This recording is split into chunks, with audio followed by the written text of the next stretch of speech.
Então é isso aí, galera. Vamos lá, uma outra dica aqui com relação à estrutura textual e gramatical. Uma coisa chata que aparece demais em provas é o papel que a palavra se tem no contexto.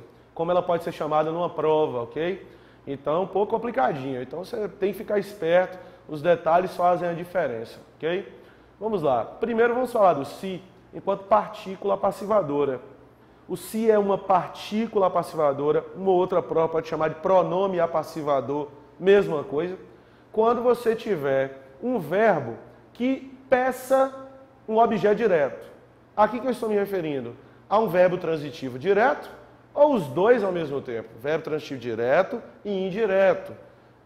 Este verbo, quando estiver sendo usado numa frase com o pronome se, morreu, acabou. É um caso de voz passiva. Me dá um exemplo. Vou dar um exemplo. Comprar. Quem compra, compra algo ou compra alguém. Não é isso? Pessoas compravam escravos. Políticos compram, né? São comprados, também compram. Qual é triste? Mas você usa esse verbo com o pronome se. Comprou-se um carro novo. Compraram-se vários deputados em Brasília. Comprou-se um carro novo, equivale a dizer um carro novo foi comprado. Compraram-se vários deputados, a mesma coisa. Vários deputados foram comprados. Eu tenho um verbo transitivo direto, sendo usado junto a ele o pronome se.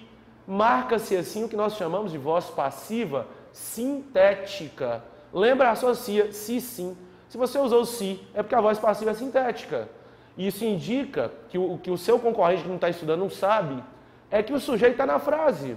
Quando você olha, comprou-se um carro novo, qual é o sujeito que comprou-se? Um carro novo. Ele é o sujeito, porque equivale, como eu havia dito, um carro novo foi comprado. A encrenca disso daí, que o senso comum não dá conta, é o fato de, se eu tivesse carros novos, o verbo ficaria comprou-se ou compraram-se. A voz passiva, assim como a maioria dos casos da voz ativa, exige que nós tenhamos concordância verbal. Se eu tivesse carros novos, o correto seria compraram-se carros novos.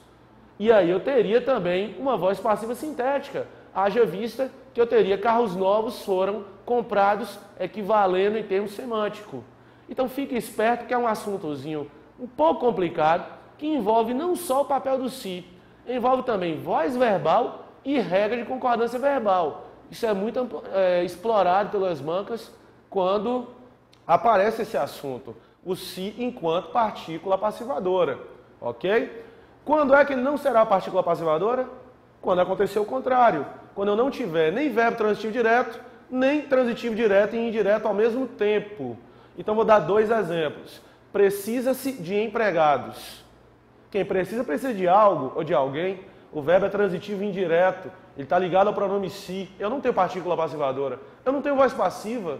O que eu tenho diante de mim é um caso de sujeito indeterminado e voz ativa. Alguém pratica a ação de precisar, mas a forma como a frase foi elaborada não tem como eu saber quem foi o autor da ação.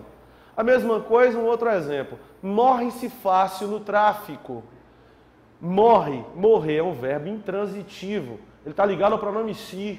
Se ele está ligado ao pronome se, eu não tenho voz passiva. O que eu tenho é outro caso de voz ativa que provas como Dona Consultec gostam de elaborar para marcar uma generalização de uma ideia. Quer dizer, qualquer pessoa que entre para o tráfico vai morrer. É o segundo caso, novamente, de sujeito indeterminado. Esse se recebe o nome de índice de determinação do sujeito. Esse choque entre os dois papéis é algo recorrente em prova. Fica esperto.